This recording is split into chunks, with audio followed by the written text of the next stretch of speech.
வணக்கம் நண்பர்களே. இவங்க தான் புதுசாக என் வீட்டுக்கு வந்த புது வரவு. தாயும் 4 குட்டிகளும் இங்கே வந்தாங்க. இப்போ இங்கே தான் இருக்காங்க. இந்த பூனைங்க வந்து 1 மாதம் ஆகுது.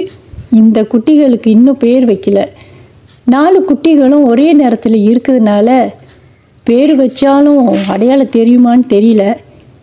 இவங்க எந்த கவலையும் இல்லாமல் சந்தோஷமாக ஓடி விளையாண்டுட்டு இருக்காங்க. தானாக வந்த ஜீவராசிகள் நல்ல உணவு சாப்பிட்டுட்டு மகிழ்ச்சியாக இருக்கட்டும். குட்டிகள் விளையாடுற பார்த்தா எனக்கு ரொம்ப மகிழ்ச்சியாக இருக்குது.